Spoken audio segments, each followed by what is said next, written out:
Good morning. Last class में हम लोगों ने क्लासरूम मैनेजमेंट के बारे में स्टार्ट किया था और उसके भीतर हम लोगों ने देखा था कि क्लासरूम मैनेजमेंट का परिचय क्या है, उसका अर्थ क्या है, उसका परिभाषा क्या है, फिर क्लासरूम मैनेजमेंट का एम्स एंड ऑब्जेक्टिव या गोल्स जिसे कहते हैं वो क्या है, क्लासरूम मैनेजमेंट का प्रक्रिया जिसे प्रोसेस कहते हैं वो क्या है। यहाँ तक हम लोगों ने कंप्लीट कर लिया था। आज हम लोग स्टार्ट करेंगे जिस टॉपिक को, वो है कक्षा कक्ष प्रबंधन के घटक, यानी कि कंपोनेंट्स कौन कौन से हैं, क्लासरूम के कंपोनेंट्स कौन कौन से होते हैं या हो सकते हैं। तो जो पहला कंपोनेंट्स आता है वो है कि अधिगम को रोचक बनाना, यानी कि मेकिंग लर्निंग इंटरेस्टिंग, कि हम लोग जो सीखने का प्रक्रिया है उसको इंटरेस्टिंग कैसे बनाएं। तो इंटरेस्टिंग बनाने का तरीका बहुत सारा है कि आप पढ़ाते समय टीएलएम का यूज़ कीजिए, टीचिंग लर्निंग मटेरियल जो होता है उसका यूज़ कीजिए, जिसे सहायक सामग्री के नाम से भी जाना जाता है। ब्लैक बोर्ड का अच्छे तरीके से यूज़ कीजिए, चार्ट मॉडल वगैरह यूज़ कीजिए, और मन करे अगर और कुछ इंटरेस्टिंग एक्टिविटी कराने का तो डेमोन्स्ट्रेशन क्लास करा सकते हैं। यानी कि ऐसा हर वो काम करने का प्रयास कीजिए जिससे कि जो अधिगम प्रक्रिया है वो रोचक बने। अगर रोचक बनेगा तो बच्चे बहुत ही शांतिपूर्ण और अनुशासन के भीतर रहकर शिक्षा ग्रहण करने का प्रयास करेंगे। तो ये ज़रूरी है कि क्लासरूम को अधिक से अधिक रोचक बनाया जाए। बहुत बार ऐसा होता है कि कोई कोई क्लास ऐसा होता है कि हम चाहते हैं कि वो ख़त्म ही ना हो, और कुछ क्लास ऐसा होता है जो हम लोग बोरिंग कह के टालने लगते हैं और समय देखने लगते हैं कि कब समय पूरा हो। तो एक अच्छे टीचर होने के लिए ये ज़रूरी है कि आप अधिगम को रोचक कैसे बनाते हैं, और बनाने के बाद उसको क्लास के स्टार्ट से लेके क्लास के एंड तक मेंटेन भी करना होता है। तो उस पर ध्यान देने का ज़रूरत है कि आप अधिगम को रोचक कैसे बनाएं। सेकंड है अधिगम को उद्देश्यपूर्ण बनाना। अब जब अधिगम की बात हो रही है तो किसी भी तरीके का अधिगम हो उसके पीछे कुछ उद्देश्य होना चाहिए। अगर उद्देश्य होगा तभी जाके अधिगम का भी या सीखने का कुछ लाभ हमें मिल पाएगा। तो उसका कुछ पर्पस होना आवश्यक है, इसलिए अधिगम को हमेशा उद्देश्य के साथ जोड़ें। तीसरा है कि छात्रों को उद्देश्य प्राप्ति के लिए प्रेरित करना, यानी कि यहाँ मोटिवेशन की बात आती है। तो एक टीचर होने के नाते ये आपका परम कर्तव्य और दायित्व है कि आप अपने छात्रों को हमेशा मोटिवेट करते रहिए। जब आप मोटिवेट करेंगे, चूँकि बात आपके मुख से निकल रही है, तो बच्चे आपके बात को बहुत सीरियस लेंगे, और जब बात आप मोटिवेशन की करेंगे तो बच्चे आपके बात को सुन के निश्चित ही मोटिवेट होंगे।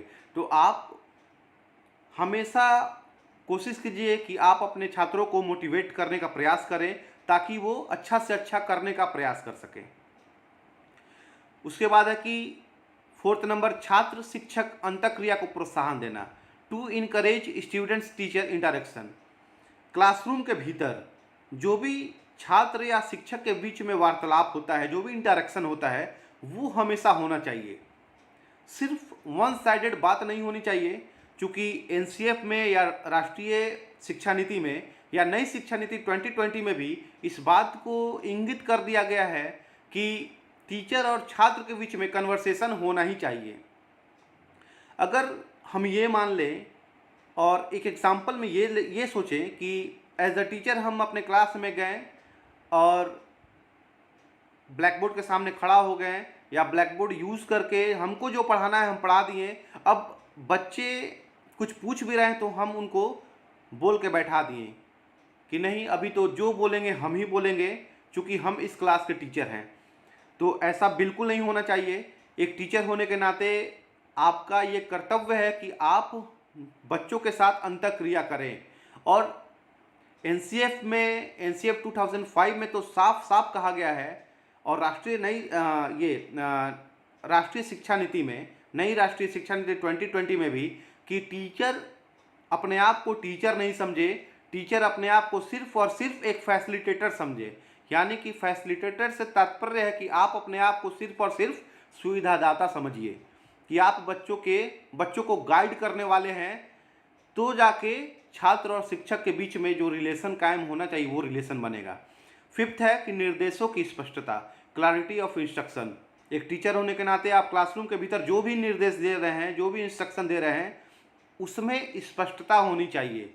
अगर आप कोई डेट डिफाइन कर दिए हैं कि इस डेट को हम असाइनमेंट चेक करेंगे, तो वो स्पष्ट होना चाहिए सारे बच्चों के बीच में कि विवेक सर आज इस तारीख को अपना असाइनमेंट चेक करेंगे। ऐसा नहीं होना चाहिए कि 5 स्टूडेंट बोले कि इस डेट को चेक होगा, 10 स्टूडेंट बोले कि नहीं सर तो ये बोले थे। ऐसा नहीं होना चाहिए। सारे स्टूडेंट तक टीचर की बात बराबर पहुंचनी चाहिए। उसके बाद 6 है अनुशासनहीनता पर नियंत्रण रखना।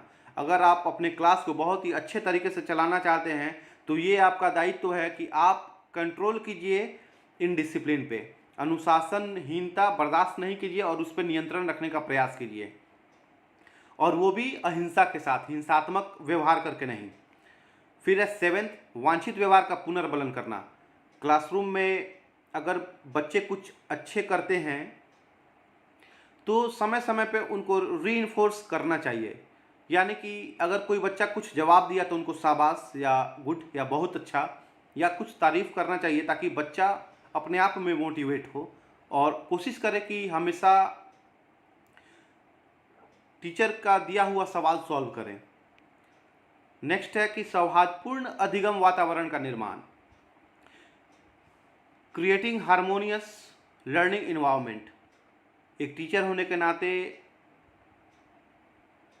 ये भी आवश्यक है कि आप एक सौहार्दपूर्ण वातावरण का निर्माण कीजिए जहां बच्चे शांतिपूर्ण माहौल में बैठ के शिक्षा ग्रहण कर सके।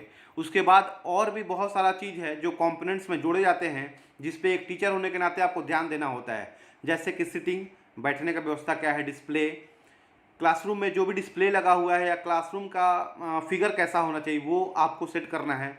इंडिविजुअल अटेंशन, बच्चों को अगर आपके क्लास में 50, 60, 40 जो भी बच्चे हैं तो इंडिविजुअल अटेंशन होना चाहिए, सबके बारे में आपको जानकारी होना चाहिए। ये आपको डायग्नोज करना होगा कि किस बच्चे को किस चीज़ की आवश्यकता है।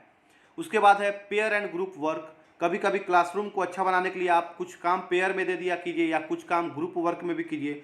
ग्रुप वर्क में जब काम दिया जाता है तो उसमें यूनिटी में काम करने का तरीका बच्चे सीखते हैं।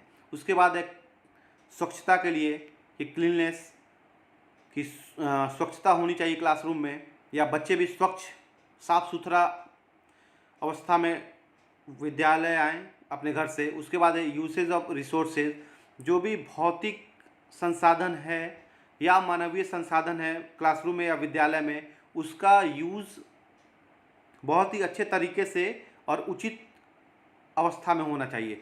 उसके बाद है टाइम टेबल, टाइम टेबल का भी ख्याल रखना चाहिए। उसके बाद है क्लासरूम नॉर्म्स, सारे क्लास में कुछ ना कुछ नियम होते हैं, कुछ ना कुछ नॉर्म्स होते हैं। तो अगर किसी क्लासरूम में वो नॉर्म्स है तो टीचर को भी फॉलो करना चाहिए और साथ ही साथ बच्चों को भी फॉलो करना चाहिए। यूज़ ऑफ ब्लैक बोर्ड की बात की जा रही है कि आप ब्लैक बोर्ड का अच्छे तरीके से यूज़ कीजिए ताकि बच्चे अटेंशन होके आपके बातों को सुने, समझे और देखें।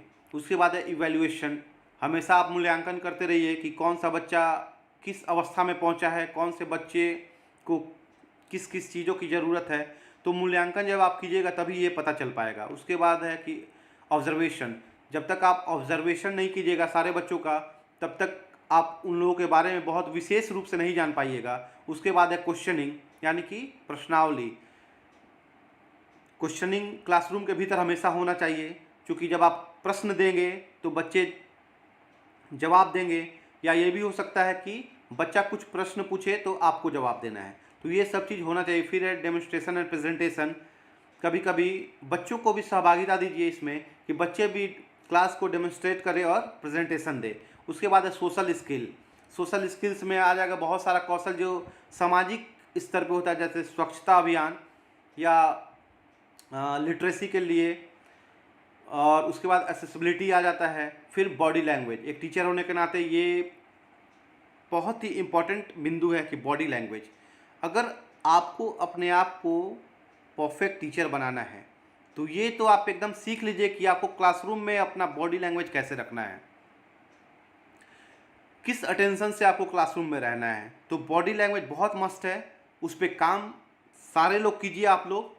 मैं जो भी ये वीडियो देख रहे हैं, डीएलएड फर्स्ट ईयर या सेकंड ईयर या बीएड फर्स्ट ईयर या सेकंड ईयर, चूँकि ये सिर्फ माइक्रो टीचिंग से रिलेटेड नहीं है, तो बॉडी लैंग्वेज को आपको ध्यान में रखना होगा। उसके बाद हम लोगों ने देख लिया कि कंपोनेंट क्या क्या होता है। तो कंपोनेंट जब हम लोग देख लें कि घटक कौन कौन से हैं क्लासरूम के, उसके बाद हम लोग नेक्स्ट पे चलते हैं कि स्ट्रैटेजीज, यानी कि रणनीति क्या क्या होनी चाहिए क्लासरूम मैनेजमेंट को अच्छा करने के लिए। तो उसमें भी कुछ 4-5 बिंदु है जिसको हम लोग देख लेते हैं। कि पहला आता है planning, how to achieve desired goal. एक टीचर होने के नाते हम कैसे अपना गोल अचीव कर सकते हैं, बच्चों को कैसे मोर सेटिस्फाई कर सकते हैं। तो ये हम लोग स्ट्रैटेजी, ये हम लोग रणनीति बनाते हैं क्लासरूम में इंटर के पहले, कि हम लोग कब क्या कैसे कितना पढ़ाना है उसके बारे में सोच ले पहले, उसके बाद क्लासरूम में इन करें। उसके बाद आता है बात कि ऑर्गेनाइजेशन, यानी कि संगठन। कि संगठन में ये भी हम कह सकते हैं कि क्लासरूम में भौतिक या मानवीय संसाधनों का किस हद तक यूज़ किया जाए, या दोनों के बीच जो गठबंधन है वो कैसे किया जाए, उसके लिए है। फिर आता है थर्ड पॉइंट कि कम्युनिकेशन। यहाँ दे भी रहा है कि कम्युनिकेशन शुड बी अफेक्टिंग। एक टीचर होने के नाते ये तो एकदम ज़रूरी है कि आपका जो कम्युनिकेशन स्किल है वो बहुत ही अच्छा होना चाहिए, ताकि बच्चे आपको सुनने के इच्छुक हो। और दूसरा बात ये भी कि एक टीचर होने के नाते कम्युनिकेशन के साथ आपको जानकार भी होना चाहिए। चूँकि हम अगर एक एग्जाम्पल में देखते हैं कि कोई व्यक्ति है जो बहुत जानकार है, बहुत टैलेंटेड है, और वो अपने बातों से अपने सामने वाले को संतुष्ट नहीं कर पाता है, तो वहाँ पे उसके विद्वता का कोई महत्व नहीं रह जाता। तो संप्रेषण अच्छा होना चाहिए और सही समय पे सही सटीक संप्रेषण होना चाहिए। उसके बाद है कि motivation, create a learning environment that encourage social interaction. तो यहाँ मोटिवेशन की बात की गई है कि अभिप्रेरित करने का काम है। टीचर होने के नाते ये आपका दायित्व तो बनता है कि आप अपने छात्रों को मोटिवेट करके कैसे मेहनती बना रहे हैं, कैसे गोल अचीवर बना रहे हैं, ये आपका दायित्व है। उसके बाद है मॉनिटरिंग। मॉनिटरिंग की जहाँ तक बात है तो मॉनिटर द एक्टिविटी, बच्चे क्लासरूम के भीतर क्या एक्टिविटी कर रहे हैं, इस पे आपका नज़र होना चाहिए। तो ये रहा रणनीति, जिसके तहत हम लोग एक रणनीति बनाते हैं कि क्लासरूम के भीतर हम लोग क्या क्या कैसे कैसे कर सकते हैं।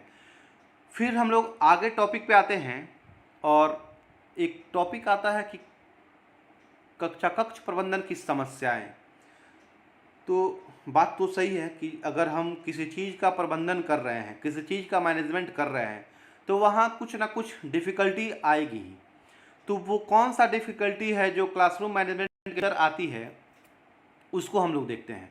जो पहला डिफ़िकल्टी है वो है कि कक्षा में अत्यधिक भीड़। जब क्लास के भीतर अगर बहुत ज़्यादा भीड़ इकट्ठा हो जाए तो आप प्रबंधन कैसे कीजिएगा, तो वहाँ पे आप फेल्योर हो जाइएगा। तो क्लास में अत्यधिक भीड़ अगर हो जाए तो वहाँ प्रबंधन में बाधा आएगा। सेकंड है कि क्लासरूम में अपर्याप्त उपकरण। जैसे मान लीजिए क्लासरूम है, टीचर है, स्टूडेंट है और ब्लैक बोर्ड ही नहीं हो, तो वहाँ पे आप क्या कीजिएगा, वहाँ पे तो आपका प्रबंधन बाधित हो जाएगा। तो अपर्याप्त उपकरण के कारण भी समस्या उत्पन्न होती है। उसके बाद है कि नित्यचर्या, यानी कि टाइम टेबल का अभाव। जिस विद्यालय में या जिस भी इंस्टीट्यूशन में टाइम टेबल का अभाव होता है, वहाँ पे मैनेजमेंट नहीं हो पाता है किसी भी चीज़ का, तो क्लासरूम का भी मैनेजमेंट नहीं हो पाएगा। उसके बाद है कि अपर्याप्त प्रकाश एवं वायु संचार। अब बात आती है कि अपर्याप्त प्रकाश। अगर हम मान लेते हैं कि क्लासरूम है, टीचर है, स्टूडेंट है, लेकिन लाइट का व्यवस्था वहाँ सही नहीं है, या कमरा हवादार नहीं हो, तो वहाँ पे बच्चे कंफर्ट जोन से बाहर चले जाएंगे। कंफर्ट जोन में फिर बच्चे नहीं रहेंगे, और जब बच्चे कंफर्ट जोन में नहीं रहेंगे या जब टीचर कंफर्ट जोन में नहीं रहेगा तो वो अपना 100% नहीं दे सकता है। फिर 5th नंबर है कि क्लासरूम का एक दूसरे के निकट होना। ये भी बहुत ही इंपॉर्टेंट पॉइंट है जो समस्या उत्पन्न करता है क्लासरूम मैनेजमेंट के लिए, कि जब दो क्लास बहुत नज़दीक होते हैं और दोनों क्लास में अलग अलग टीचर पढ़ा रहे हो, और दोनों क्लास में दो अलग अलग टीचर दो अलग अलग टॉपिकों को पढ़ा रहे हो, तो आप भी सोच सकते हैं कि दोनों क्लास का आवाज़ ना इस क्लास में आवाज़ साफ आएगा ना बगल वाले क्लास में आवाज़ साफ आएगा। तो वहाँ पे क्लासरूम निकट होने के कारण वो परफेक्शन से क्लास नहीं चल पाएगा। उसके बाद है अनुशासनहीनता की समस्या। ये भी बहुत ही इम्पोर्टेंट है, और लगभग 90% क्लास में 95% क्लास में ये काम होता है कि वहाँ अनुशासनहीनता का समस्या होता है। चूँकि बच्चे विभिन्न परिवेश से आते हैं, तो वहाँ पे बच्चों को अनुशासन में रहने का जो तरीका है वो धीरे धीरे सीखना होता है, और अनुशासनहीनता जो एक चीज़ है वो समस्या उत्पन्न करती ही है। तो एक टीचर होने के नाते आप लोग इन सारे बातों पे ध्यान दीजिएगा कि कैसे कैसे क्या करना है।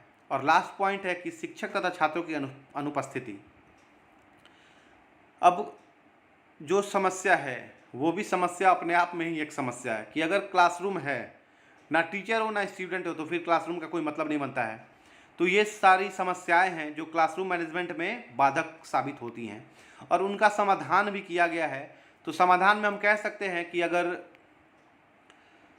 कक्षा में ज़्यादा भीड़ हो तो भीड़ को कम करें, अगर अपर्याप्त उपकरण हो तो उपकरण को फुलफिल करें, अगर टाइम टेबल का अभाव हो तो टाइम टेबल को जारी करें या स्टार्ट करें, अगर अपर्याप्त प्रकाश एवं वायु संचार हो तो लाइट का व्यवस्था करें एवं कोशिश करें कि क्लासरूम में वायु संचार हो सके। क्लासरूम का एक दूसरे से बहुत ज़्यादा निकटता नहीं हो, क्लासरूम जब भी बने तो एक दूसरे से कुछ दूरी पे बने ताकि दोनों क्लास सेपरेटली चल सके। फिर अनुशासनहीनता की जो बात है, तो इसमें तो टीचर को एकदम अलर्ट रहना है कि आपके क्लास में किसी भी तरीके का अनुशासनहीनता घटित नहीं हो।